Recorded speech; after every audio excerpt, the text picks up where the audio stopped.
जो परिवारवाद के लेकर लगातार आप लोग आरोप लगा रहे थे, नीतीश कुमार को मंत्री बना दिया गया, उपेंद्र कुशवाहा के बेटा को मंत्री बना दिया गया। शिक्षक अभ्यर्थियों का लाठीचार्ज हुआ, उस पर भी मैंने बड़ा हमला किया है कि नोटिफिकेशन के लिए अभ्यर्थियों को अब लाठी खानी पड़ रही है। देखिए, तेजस्वी यादव जी बेचारे जनता के द्वारा नकार दिए गए। आप सबको पता ही है कि कहाँ दम भरते थे कि हम सबसे बड़ी पार्टी हैं बिहार, 78 सीट है और आज 25 सीट हो गया। ऐसे ऐसे ही संख्या ला के जनता ने उनको दे दिया कि विपक्ष के नेता बेचारे होते होते हो गए, रहते एक सीट अगर कम जाता तो बेचारे नहीं हो पाते। ये हताशा और नकारी निकम्मापन जो भी कहिए, इसका परिचय है। जो व्यक्ति जनता ने इतना मौका दिया, उनके ऊपर वो खड़े नहीं उतर सकते हैं, उनके बीच में नहीं रह सकते हैं, तो यही रोना रोएंगे, उल्टे सीधे रोना रोएंगे। तो हम समझते हैं कि तेजस्वी यादव जी को सीखने की ज़रूरत है, अभी परिपक्व होने की ज़रूरत है, जनता के बीच में जाने की ज़रूरत है। अगर वो नहीं संभले, नहीं सुधरे, तो 25 से 5 भी होने में देर नहीं लगेगा। और ये सब नहीं कहे, अगर वो टिप्पणी अगर पूर्व मुख्यमंत्री के बेटे पर कर रहे हैं, निशान जी पर कर रहे हैं, तो निशान जी से उनको सीखना चाहिए। वो माननीय नीतीश कुमार जी के सुपुत्र हैं। माननीय नीतीश कुमार जी ने 20 सालों तक बिहार की सेवा की है, कोई एक आरोप उनके ऊपर नहीं है। पूरे देश दुनिया में उनको जाना जाता है, उनके कार्यों के लिए उनको बहुत उपाधि मिली है। और हम समझते हैं कि वो एक लकीर खींच के गए हैं बिहार के विकास के लिए। वो जंगल राज से बाहर लाने का श्रेय नीतीश कुमार जी को जाता है। वो चारा घोटाले में जेल जाने वाले के बेटे नहीं हैं, वो 9वीं फेल नहीं हैं, इंजीनियर हैं, सीखने की क्षमता है, इसलिए ये सब नहीं कहें। बाकी नीतीश मिश्रा जी इतने पढ़े लिखे काबिल व्यक्ति हैं, उनसे तो तुलना ही नहीं है। और जहाँ तक संतोष सुमन का बात है, तो संतोष सुमन भी कोई डायरेक्ट आया नहीं है, संघर्ष करके आया है। हम दूसरे पार्टियों में रहे हैं, भारतीय जनता पार्टी में भी रहे हैं, कार्यकर्ता के रूप में काम किए हैं, सामाजिक सेवा भी किए हैं, तब जा कर के हमने ये काम किया है और संघर्ष से मैंने सीखा है। उनके जैसा, उनको तो नीतीश कुमार जी ने जीवन दान दिया, उनको डिप्टी सीएम बनाया, 2-2 बार उनको मौका मिला। और जब मौका मिला तो वो कह रहे थे कि मैं ही टीचर का बहाली कर रहा हूँ, और सही तरीके से सब हो रहा है।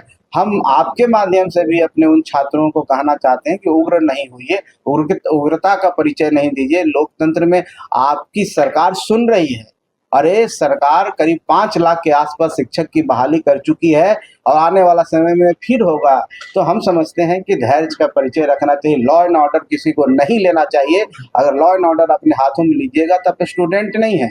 अच्छे स्टूडेंट, अच्छे छात्र सीखते हैं और सरकार आपके लिए सोच रही है। माननीय सम्राट चौधरी जी और माननीय नीतीश कुमार जी पूर्व मुख्यमंत्री भी आपके लिए कह के जा चुके हैं। उनका संकल्प है कि हम इतने लोगों को 1 करोड़ नौकरी देंगे, 5 साल में 1 करोड़ रोजगार और नौकरियां देंगे।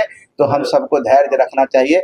बिहार प्रगति तरक्की के पथ पर बढ़ चुका है। हमारा टारगेट है कि हम कैसे बिहार को अग्रणी राज्यों में शामिल करें, इसके लिए हम लोग कृत संकल्प हैं। तो हम समझते हैं कि तेजस्वी यादव जी को बोलने दीजिए, उनके बोलने से कोई प्रभाव नहीं पड़ता है। हारा हुआ खिलाड़ी और 12वां खिलाड़ी जो सिर्फ पानी ढोने का काम किया है, आज राजनीति में भी पानी ढो रहे हैं।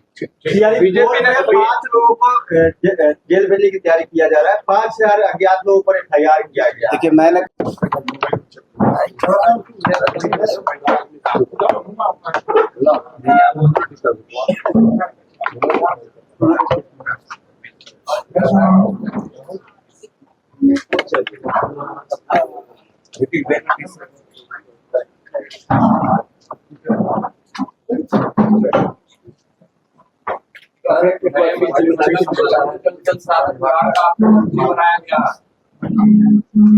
सर्वप्रथम आप सबको धन्यवाद। आप लोग यहाँ पर पहुँचे आज इस चार्ज के मौके पर, परिवार के मौके पर। मैं आपके माध्यम से अपने लघु जल संसाधन के सचिव महोदय को धन्यवाद देता हूँ और तमाम जो यहाँ के पदाधिकारी हैं और जो आए हैं इस समारोह में हमारा वेलकम किए हैं, उनको सबको मैं धन्यवाद देता हूँ। आपको पता ही है कि पूर्व से ये विभाग मेरे पास ही था और हम लोग माननीय पूर्व मुख्यमंत्री आदरणीय नीतीश कुमार जी का जो संकल्प है, जो उन्होंने एक टारगेट और एक एजेंडा हम लोग के बीच में दिया है, उस पर हम लोग काम कर रहे थे। और माननीय सम्राट जी मुख्यमंत्री बने और उनके भी निर्देशन में हम समझते हैं कि उन कार्यों को ही पूरा होगा।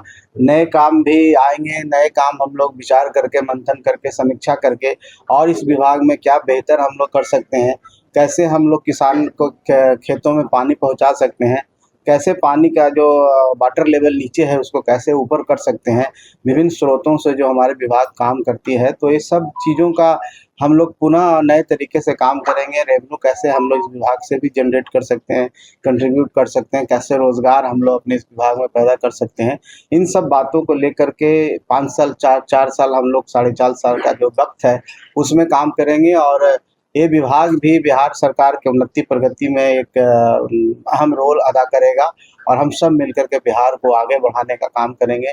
यही संकल्प है और इसी संकल्प पर हम लोग काम करेंगे। बापू सबको पुनः धन्यवाद और आप सबके पास कोई प्रश्न है तो आप पूछ सकते हैं। ठीक।